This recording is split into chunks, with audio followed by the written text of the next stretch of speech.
Hey guys, welcome to another session of RBTL. So this week, in celebration of the global and Asia servers, since they came out at the same time, the 1 year anniversary, we got a buff event. So just a reminder here, I was gonna go ham mode on some hunts, but yeah, I'm gonna wait.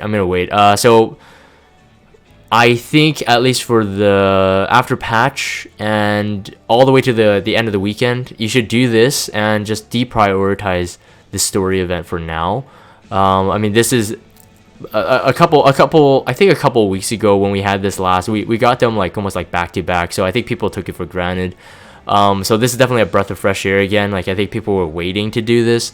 There is a deeper thing involved in the game right now for end game players having some kind of like trouble kind of quote unquote getting up in the morning in terms of the game. I've heard a lot, and even myself, I'm suffering from it, but that's a personal rant thing. All I'm going to say is that at least with this buff event up, I can expect more players to come back, so at least to grind the event. But again, the question would be, if you already don't like the game or you're quitting the game, why are you grinding it? Regardless, congratulations of course to Epic 7. 1 year anniversary is no small feat, so that's awesome. Hopefully more to come. Here we go. So update content. So first things first, Japan server launch, this is important, I think. Celebration gift, so we get only for these players though. We'll get 1,000 sky stones, so that's pretty nice. New hero Melissa. So all week I've been hearing people ask, hey, what's your thoughts on Melissa? And I've kind of held back on my thoughts. Now with her kind of released and kind of seeing her used in practice as well, I'm still not quite sure. I think my idea of her can change over time depending on her builds or whatnot. Reading, if you haven't watched the YouTube video, like watch it. I love the Epic 7 like hero introduction videos because the music is just awesome. Like Epic 7 still, I'd say that their in-game music is still one of the best. It's very epic. So first things first is that she is a Leo and she's a mage. So Leo compared with another one, popular one, would be Ludwig. So Ludwig, Earth Elemental, but he's known for, of course, being defense penetration cleaver. So he's one of the strongest cleaver. If he didn't have elemental disadvantage, he'd be one of the best cleaver, I would say, bar none. Even especially with his buffs now. So you're looking at Melissa here, 5-star, so it would share the exact same stats as Ludwig. 1,412 attack. So I think that's one of the highest attacks in the game, if I'm not mistaken. I think it is the highest, with like Surmi and Tenebria being like right under that.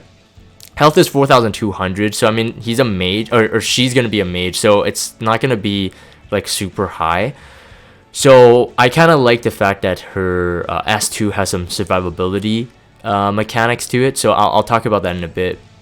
The defense on mages are always pretty impressive. 645, it's pretty good. That's like almost knight realm. Actually, in fact, that does beat some knights. In terms of defense, that's pretty good. And then speed is at 112. So not slow at all for a mage. That's not slow at all. So you could build her on attack set, you could build her on speed set, but I think her being speedy might be more useful than being just all out damage.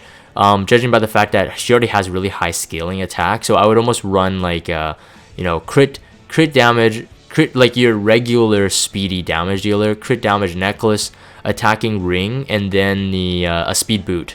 And the reason why I say speed is just because if you want to use her on a defense team, I think she's actually decently like set up to be a defensive hero. Again, judging by your gear, we'll go down her. I think I would go down from her S3 and then working way up to the S1. So going from the ultimate first. So Blood Bloom is the S3. After the Awakening, it says attacks by releasing a pent-up aggression, cursing the enemy for 2 turns, so single target. Critical hit granting the caster an extra turn. This skill is unaffected by elemental disadvantage.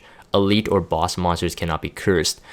So curse, from my understanding, is kind of like you're shoving an Aureus onto any hero. So for example, in the video itself, they put that effect onto, I think, Earth Vildred, if I'm not mistaken. Put it onto Earth Vildred. Anyone that suffers a single target damage in the rest of the enemy's team, 40% of that damage will go into Vildred, so the one who is cursed. So you kind of forced an Aureus on it, which is kind of interesting. But it's not shared damage, it's additional damage. So the damage you do, let's say on another hero, will be the full amount of damage. It's not like damage reduction, it doesn't go into Vildred. So in that sense, it's a lot more powerful. The thing about the description here saying that this skill is unaffected by elemental disadvantage, I just want to be clear, because when I'm reading this, I think it's totally different from Luna's reading. So Luna's S3 is always attacks with an advantageous element. The wording is very different. Now, whether or not this will end up being the case, I'm not quite sure, so please take what I'm about to say with a grain of salt. Always attacking with an advantageous element means that Luna 1 will never miss, will always get 10% more damage because of elemental advantage, and will always get 15% more crit rate because of elemental advantage. This skill is unaffected by elemental disadvantage. If it's read the way I'm reading it right now, it means that she doesn't get those extra like bonuses in terms of elemental advantage. She just doesn't get elemental disadvantage. Well, let me explain the difference. Elemental disadvantage, I think, is only that she can't miss, which means she can't miss a ice hero, for example. And I think that's the only difference between the two. So Luna S3 wouldn't be able to miss, but it's only because she has elemental advantage. So it doesn't matter what she hits, she'll always have, again, like I said, 15% more crit rate, 10% more damage because of the elemental advantage. Whereas her S3 is unaffected by elemental disadvantage, so you won't get the 15% crit rate, something to keep in mind because she does get an extra turn after granting a critical hit. So this is very important to her mechanic. So don't want to take that S3 for granted. Let's say if you're hitting a nice hero and you're at like 85% crit rate, and you're just like, oh, this works like Luna's. I'm going to get 100%, I'm going to get my extra turn. And then all of a sudden, poggers, you didn't get it. And then maybe it causes the match, right? So you don't want to do that. So just make sure that is very clear. So at least in terms of landing the debuff, as long as you beat the effectiveness and effect resistance check, you will get it on any elemental. The only thing is then you just have to make sure that your crit rate is high enough so you don't suffer from what I just posed. Like, so going against an ice hero or going against a fire hero, going against any other neutral element other than Earth itself, because Earth you will grant an elemental advantage since it's still a fire attack. So this is something to keep in mind. The S2 is... Oh, actually, I have the data mods on this too. So the S3 is a 1.2 times mod. Single target, not super strong in terms of nuking damage. There is only 30% in terms of power here. I mean, you get 5% more than, like, let's say Luna. I'm only using Luna as a comparison there, but the damage mod on Luna is way higher. So in that case, Melissa doesn't compete. But again, the only thing that's different is that Melissa has about a 300 more attack than Luna. So if you're scaling high attack percentages, she's gonna get like quite a lot of attack. Again, depending on how you build her. She should easily hit 4K attack, even not on an attacking set. Easily. At least she should. S2 attacks by unleashing inner rage, granting immortality casted for 1 turn. This one is actually pretty strong. So based on the damage, the data mine is a 1.5 times mod. A 1.5 times mod is as strong as Luna's S3 without a soul burn. So it's pretty interesting. I would definitely say that this skill is like what would sell me to pull for her in light of the curse effect. So what I'm thinking is right now, if you're running her on a GVG defense team, and again, it depends on the comp. I can't think of one off the top of my head. I'm just thinking for a fire hero, it's already, unless you're Lilius at the moment in the current GVG defense meta, unless you're Lilius right now, you're not going to really survive as a fire hero, or maybe even the specialty change, the Inquisitor. But I mean, they have their own reasons why they could be run on defense. For her, because she's a mage, she's a bit squishy. Unless you got really good setup, it's going to be quite interesting. The only thing why I'd say that she might be interesting on the defense team is just because of her kit going from an S3, if you get the critical hit, going into the S2 and then makes her immortal. So what that could do is that and it doesn't hit like a wet noodle too. Like I said, a 1.5 times mod is really good. It's very strong. So I mean, and let's see, there's 20, 30, 35% more damage dealt in the Mola itself on this skill. This, I would say, her is a primary damaging skill, whereas the S3 is still a good damaging skill, and it sets up for more damage for your other heroes. So I think what Melissa can do on I'm talking about a defense team again, for the AI is like, you know, because it is unaffected by elemental disadvantage, I actually think that she will probably attack the lowest health. So let's say, for example, you have like Assassin Kali. Actually no, let's not put Assassin Kali there. Let's say Lilius. You have Lilius going before Melissa on a defense team. And Lilius does the S3, and the S3 could crit some people, might not crit some people. It can totally throw off the AI's like target. So let's say like on the defense team, like someone they weren't expecting, they were trying to bait away fire heroes, but someone they were not expecting, you know, got lower health, and they weren't prepped for that bait, for example. And Melissa could potentially, and again, it does depend on how this skill is used on AI. But for Luna specifically, I know for sure the S3 will go into the lowest target, regardless of the element. So regardless if you have like a Fire Corvus on the defense team, Fire Corvus on the offense team, and that defensive Luna will still go for the lowest HP. It doesn't go for the element of her choice.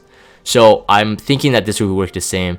Now, what's great is that if it works the way I'm saying, it can grant her immortality on the same turn she gets the crit. So that can help stall. So it can be sort of anti-cleave. Most likely not anti-cleave fully, but again, like I said, depending on the way you set up your comp, this is where I'm thinking that she might be usable on a GVG defense.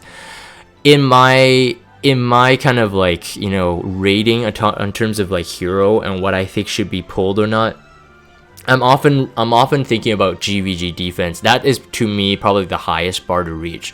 So in terms of like priority, I would say like PvE only heroes, you know, that's super low priority. Again, I've said this in many videos, but I'll reiterate this again. I think that Epic 7 is a PvP based game. So in terms of the future feature, the real-time arena, RTA arena right now, Guild Wars I think was probably the biggest one. I think Guild War is probably the biggest one right now for you to see if you want to build up a hero or even summon a hero from the get-go. So for me, when I'm looking at a hero right now, the GVG defense, GVG offense is a good thing, but GVG defense is the highest bar.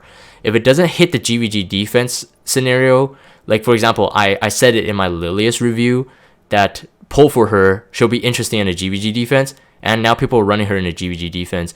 I think that Melissa could work, but I'm not as confident with Melissa as Lilius. So if you guys are going to ask me, Jagan, do you think Melissa is worth pulling for? At the moment, I would say no, because I'm not so confident with her new mechanics, and also being a single target. Very, very weak in a GVG defense, unless she's super, super strong. Anyways, rant over. So the S1 has a soul burn in it, increases the power level. It's a 1x mod, and I think hold on, let me pull up the data mine again. It's a 1.5, so 1.5 on a soul burn, not bad to have. But then just keep in mind again, that does again introduce something into her kit on the AI side, right? The AI can't do a soul burn, so you'll always never get that 1.5. So 1.5 is very high, to be honest.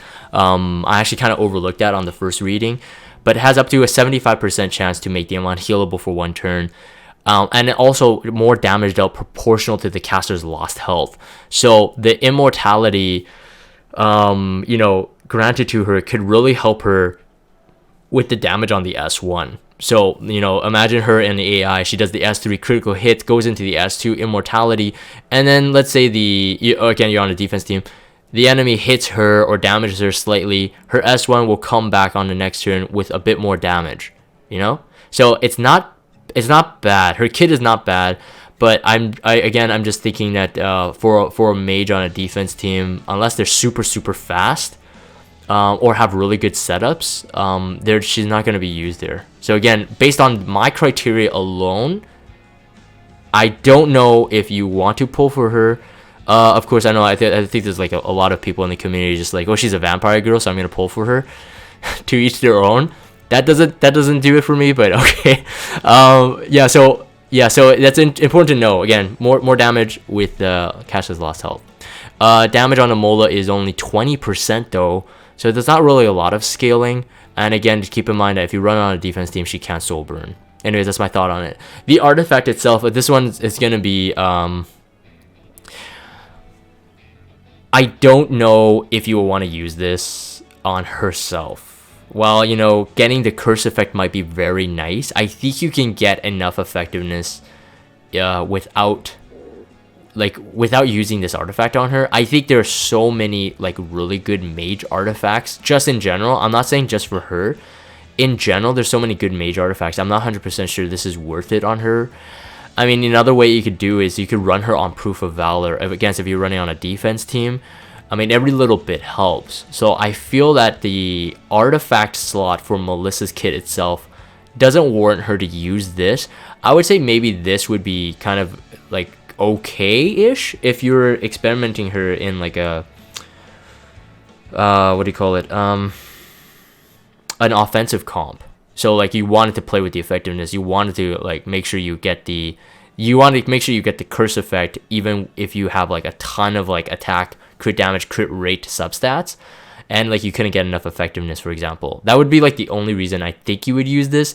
And the other problem is that this is a single target effectiveness artifact, which means that a lot of debuff mages, most debuff mages, are heavy on the AoE side. I'm talking about almost every single one, like Tenebria, Fireball, Sageball, Dizzy, of course. Almost every single debuffing mage is heavy on AoE. Bassar, etc. Heavy on the AoE, and the AoE ones are usually the ones that are most crippling.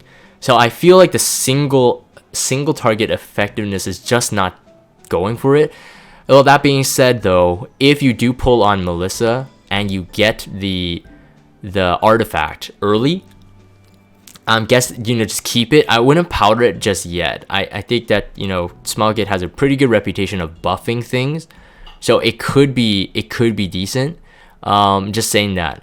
The other thing is, though, most debuffer mages already have high effectiveness anyway, so just to keep that as in the back of your mind. Most debuffing mages already have high effectiveness anyway. I still feel that they would benefit from more debuffs like Serial Ren, Abyssal Crown, even benefit from Violin if they need to strip, benefit from Kalaudra if they need more damage. So much more that I think could be brought into the mage artifacts, but this one I would say is a skippable one. So if you do pull for Melissa, you get Melissa early. Don't go for Bloody Rose at this point, but if you do get Bloody Rose, I do suggest you keeping it and not powdering it. Alright, I'm gonna skip down. So the rest of the news, I think it's gonna be more of just the event, and then of course I think I want to touch upon some of the stuff that's going below from this pet system improvements and bug fixes. It's very clear that 1 week of pets, and Smilegate has heard of the complaints. So let's give credit where credit is due. As salty as we are about the pet system, and you know what, I'll officially say this here as well. I said this on multiple streams, but I say this in the video, and this is for Smilegate to hear as well.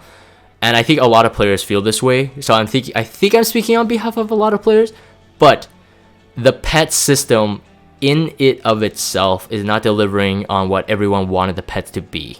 All right. I think that they built the pet system very robust and it's very cool. It's a little side game.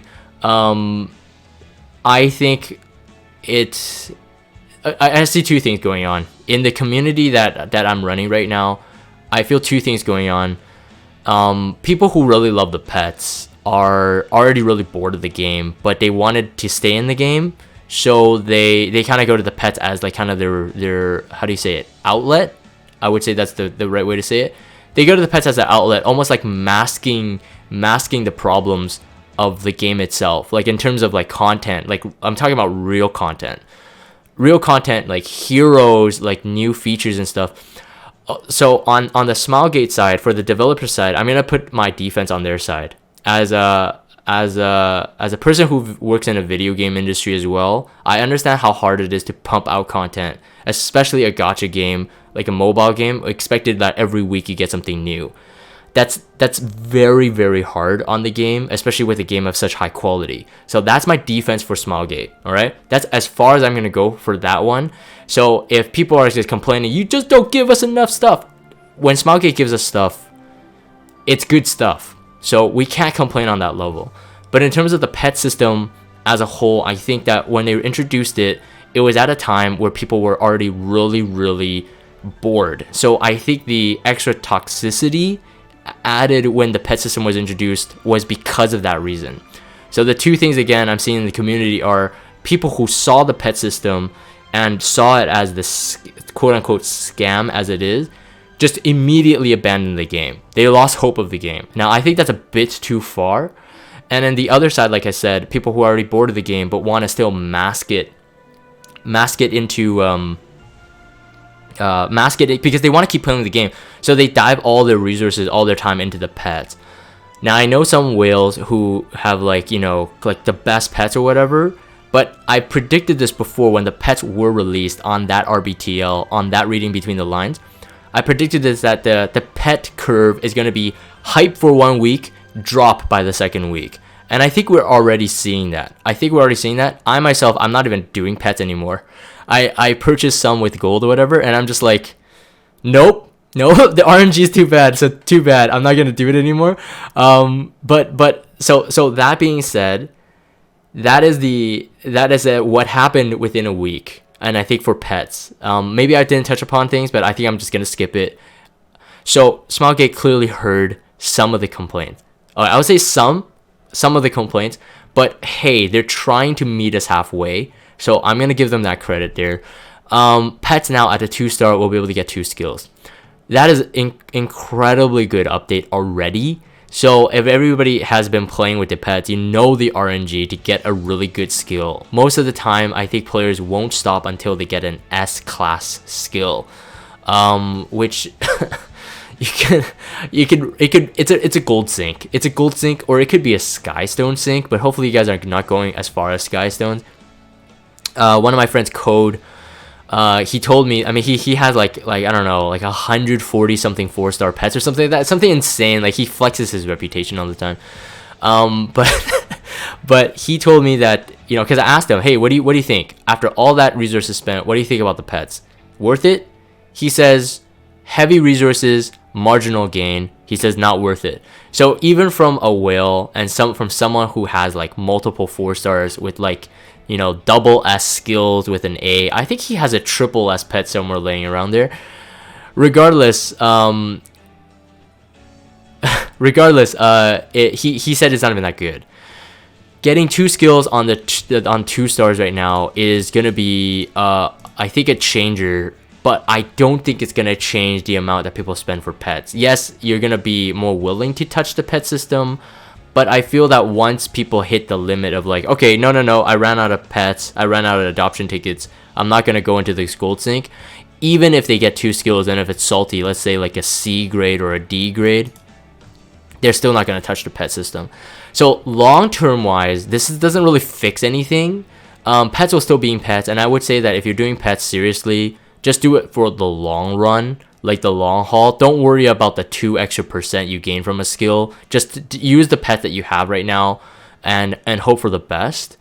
And then when we're talking about a 4-star, the 3 pets is guaranteed. The 3 skills is guaranteed. I mean, this could be good or bad. At the point of a 4-star, you most likely already have 2 skills that you really want.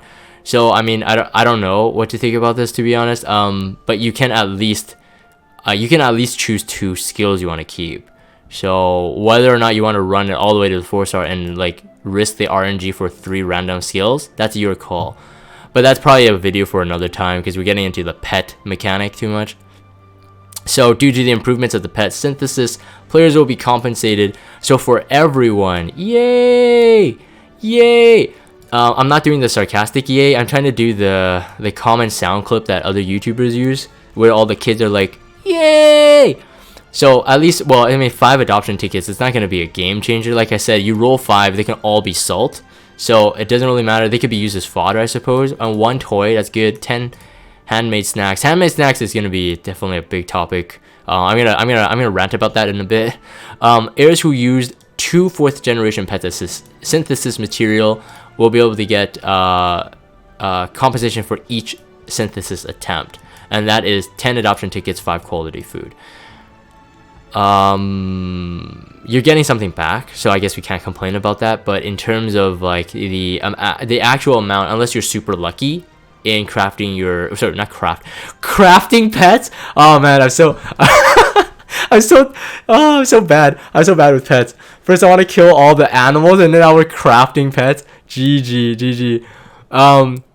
Yeah, that's it. I mean, it's not a lot, but you know, it is what it is. So it feels bad for those who went all whale on the first week. It definitely wait, because I think next week we're still gonna get some pet changes, to be honest. I think so. This is not gonna end, but I hopefully you guys still understand my first point, is that making good features takes a lot of work. Look at how far Smilegate has gone in terms of Epic 7, the game. They've done everything we've asked us for, pretty much. So let's give them the benefit of the doubt. One thing, the UI improvements. Yeah, so rank 20 or lower, they're going to remove the UI stuff. So that's most likely you're going to be rank 20 even by the time you finish watching this video. So that's not really important. Handmade snack acquisition change. Now this is very, very interesting. So yesterday I was doing a lot of catalyst farming, and I noticed like the handmade snack drops are like so low. It's so low. I started at 11 handmade snacks by the end of the day, and I spent like about 1,000 energy. All right, just refilling 1,000 energy. I ended up getting 15 handmade snacks. I was like, that's redonkulous, man. If you're expecting us to get handmade snacks from drops, and this is not in a hunt, mind you, so there's like more chances for like drop slots because there's multiple waves of enemies. I'm like, that's ridiculous. I got 4 handmade snacks out of 1,000 energy. Like, this system is just not self-sustainable. Now, I think they must have heard something like this. And also the other thing is the hunts. I actually didn't run any hunts since last week, so I didn't know about the drops here. But anyways, the hunt, in the hunts, the handmade snacks was taking up a drop slot, so no longer will be a droppable item. Perfect. In the shop though, they're gonna add handmade snacks, 100 friend points to be able to purchase 1 handmade snacks, 10 per week limit. So we're talking about 1,000 friend points for 10 handmade snacks. I'm rolling my eyes a bit because that is super low. Please, Smilegate, if you are watching this video, or somehow I'm pretty sure I'm not the only one with this attitude towards the handmade snacks. It's just way too low. It's way too low. Please, like, one of the things that people were excited about the pet system is the auto run feature. Your auto run feature is so good.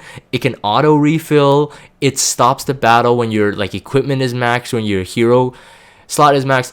Please up this. Give it, I don't know. Okay, I would say this. 50 handmade snack a week. And I would say that's already very good, because they literally put a hard cap onto how long you can rerun. So I get it. People are saying that, yeah, but then you can't interact with the game. You can't look at the beautiful S3 animations. All right, fine. I'm a sucker for the S3 animations. I love it. But 50 handmade snacks, please. 10 is just like absolutely not usable. 50 because it hits the hard cap, plus we can get it from the drops, like if we actually farm it. I might change my mind. 50 might be 50 sounds a bit low. But 50 is a start. 10 is being way too stingy. Yes, thank you so much that the currency is only friendship points. That is much more meaningful. So instead of using stigma, which we're already really low on, instead of using gold or skystone, excellent. We need more uses for the friendship points. This is one of them, but 50 per week by the next patch, please. Please. That would be awesome. You guys would be awesome. Seriously. The rest, I understand. 50, give us 50 a week. The rest we can farm it on our own time. That's totally understandable. But 50 would be great for those who have work, those who have school. Although kids, you should not be playing this at school anyway, unless you're on your lunch break or whatever. I thought it was something stupid. You should not even play this because of the jiggle physics. Alright, anyways, alright. Continue. I'm going off topic. Handmade snacks drop changes. So players will not receive handmade snacks during adventure side story prior to unlocking pets. So don't worry. This is not a bad thing. Although it is kind of like, okay, you know, it's a currency that they don't need until they get pets anyway. So yes, players should be able to unlock pets. This is, I don't, in my opinion, this is not even a notable change, but I suppose they have to change it if they really are changing it. I totally think that they don't need to lock it until unlocking pets. I think that it should have just dropped anyway. But whatever. No biggie. But I would say that this 50 per week would be nice. 50 per week would be nice. You have no idea how fast people will run 50, especially with what I just talked about, the global and the Asia anniversary event. With the buffs coming, man, I really need more handmade snacks right now. I mean, 10 is too low. 50 and I'd be done. Okay, so I think that's it. That's all I wanted to talk about in terms of the notes here. Oh, I guess this is important too. So the bug fixes, though, this is not fixed yet. So if you are doing this, equipment enhance and the gold decrease from enhancement, this is not working right now because it says will be fixed. So until the patch, don't use that pet, or at least don't expect yourself to get any benefits from the pet itself. I actually thought they fixed it with their ninja maintenance, like ninja patches. I swear I saw like 2 ninja patches within the week that just went by. But yeah, anyways, number of repeat battles, I experienced that. It's just a more of a notification thing. Yeah, I think that's pretty much it. Okay, so that's it. So I'm gonna go back to sum up again. Melissa, my thoughts on it. If you're collecting for collection purposes, yeah, why not pull for it? You got a pity summon there. She could become very, very game changing. I myself am looking at what I see currently in team setups and stuff. I think she lacks a bit too much. On a defense team, she has some potential. The artifact is a defo skip, so if you get Melissa, just end it early. Just call yourself lucky, and then that's it. Otherwise, am I gonna pull for her? Because I might get that question. I might pull for her, but if I do pull for her, I'm not 100% sure how high she is on the priority list in terms of building and gearing. Although if I do have some spare gear and I could whip something together, maybe I'll do a showcase video on her. But in my opinion, she's a bit lacking, although new interesting mechanics. Anyways, that's my thoughts on this. So I'm gonna end this here. If you guys have Discord, check out the Discord server, follow me on Twitter, and subscribe to YouTube if you haven't. As always, thank you guys for watching, and I will see you guys on the next Reading Between the Lines.